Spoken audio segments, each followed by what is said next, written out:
Thank you, ladies and gentlemen, for watching Lake Coringa. Let's protect our land. Let's protect our identity. Happy 42nd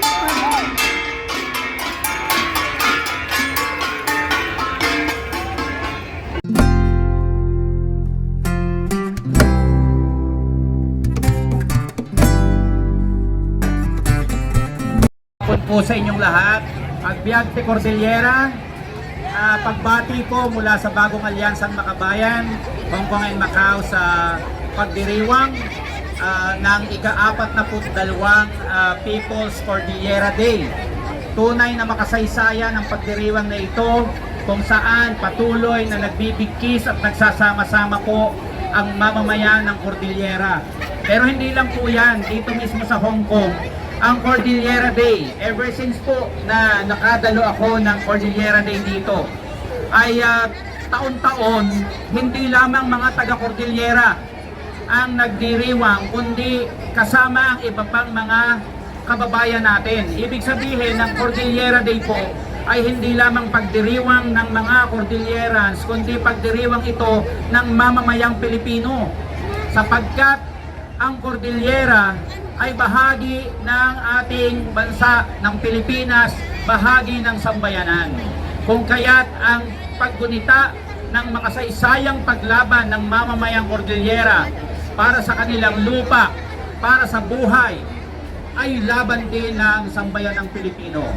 Tayo po ay ngayon kumakaharap sa napakaraming mga usapin sa Pilipinas. Alam ko, ramdam na ramdam ninyo yan.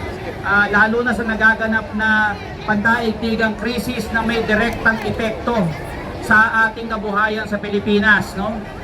Kanina lamang po nabasa ko sa isang balita na meron tayong isang kababayan na yung driver, no, nung yung mga motorsiklo, yung mga pumapasada na riders, no, na dahil po sa mahal ng gasolina, ng produktong petrolyo, hindi kinakaya ng kita nila na mabuhay o mapakain ang kanilang pamilya. Kung kaya't kanina pumila sila doon sa Quezon City para kumuha ng 5,000 pesos na ayuda.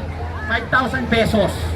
Sa kasamaang palad po, yung kababayan natin na yon, dahil sa sobrang init at sobrang haba ng pila, ay namatay. Namatay po siya sa habang nakapila. Nakakalungkot kasi 5,000 pesos, no? 5,000 pesos kapalit ng isang buhay. Pero hindi lang po siya yon, pati yung pamilya niya na binubuhay niya. Pero ang higit na nakakalungkot, yung makita natin na yung kagaya nating mahihirap, namamatay para pumila sa 5,000 pisong ayuda.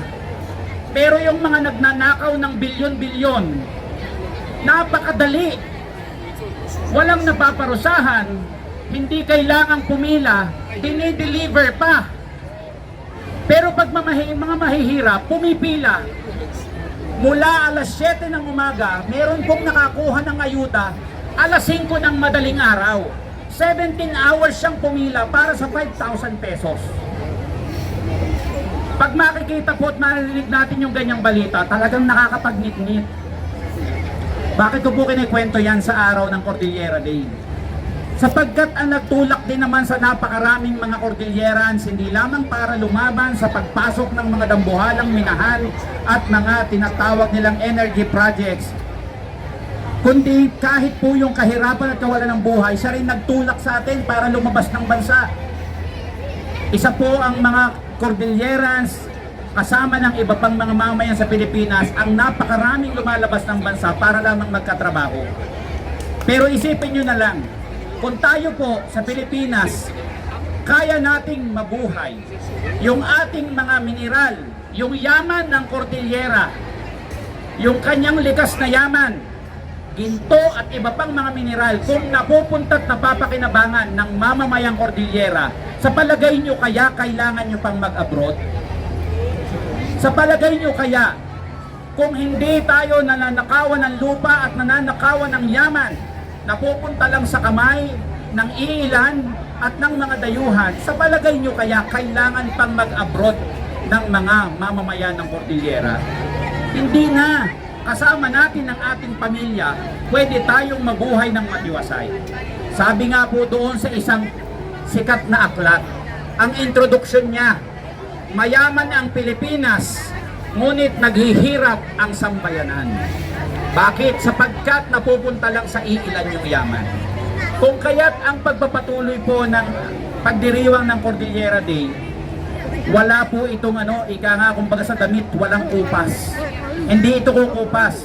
Sapagkat hanggat nananatili ng yaman ng Cordillera ang kanyang lupain at ang kanyang natural resources napupunta lang sa iilan at sa dayuhan. At ang mamamaya'y pinagkakaitan at patuloy na nabapwersang lumabas ng bansa para lamang mabuhay. Magpapatuloy ang mamamayang Cordillera para ipaglaban ang lupa, ang buhay, ang natural resources para sa ating mga Pilipino, para sa mamamayang Cordillera.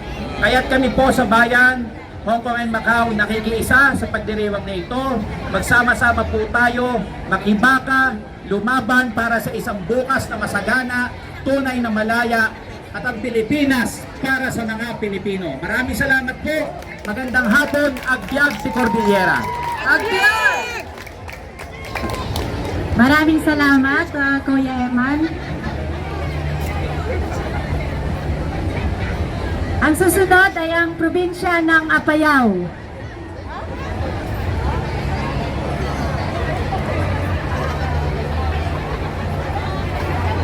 Inatawagan po natin ang mga representatives po ng probinsya ng Apayao para sa kanilang speech and cultural presentation. Naka-prepare ko yung madali.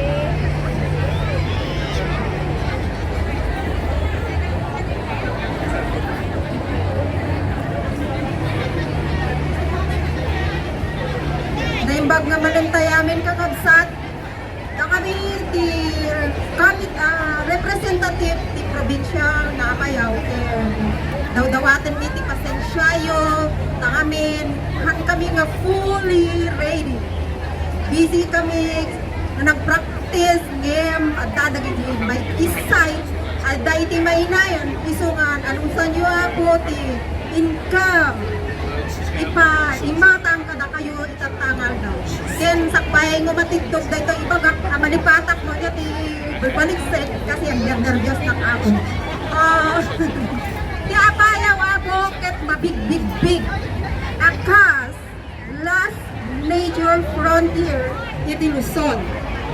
Da kami nga taga Apayao ket may sa iti pamati at kaysa kami iti amin nga banag mapagulungan maparagsak liday minonyaman nga circumstances na bang mangyari iti probinsya ken ti Apayao ako ket hindi kalinga pa pero nag-pull off na nag-break na kaya ako ti may baga ti Apayao ako ket napaknang iti pamati nabaknang kami noon niya kaya mi nga protektaran ti probinsya mi ken amin nga municipalities iti Apayao at ito'y monthly nga income celebrare ken da kami mainly from the municipality of Apayao ket at dati mapungko namin nga panagbunga festival ang celebrare every month of September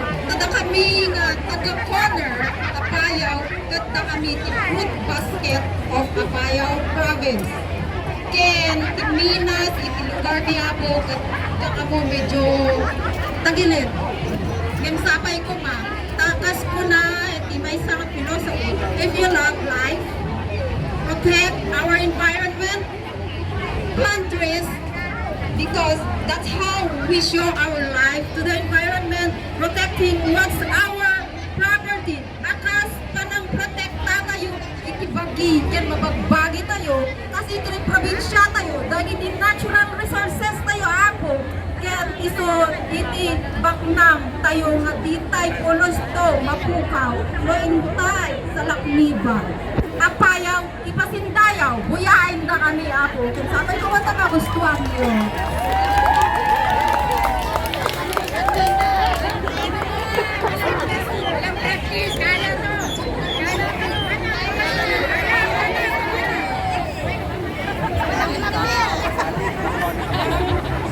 Kapian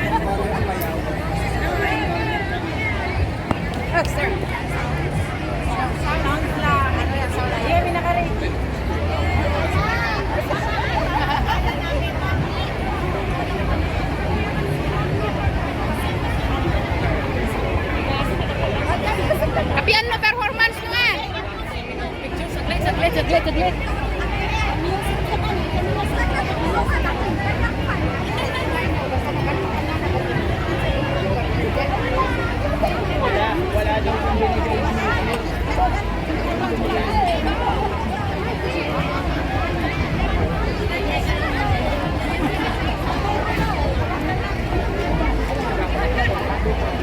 Abul pa, oras na.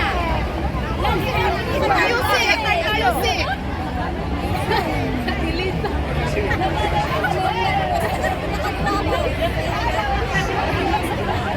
Habang hinihintay po natin ang presentation ng ating probinsya ng Apayao, tayo po muna ay mag-chant. Dagadiyak kinabak ng! Dagadiyak kinabak ng! Salakniban! Lupang ninuno! Depensahan! Lupang ninuno! Depensahan! Ipaglaban!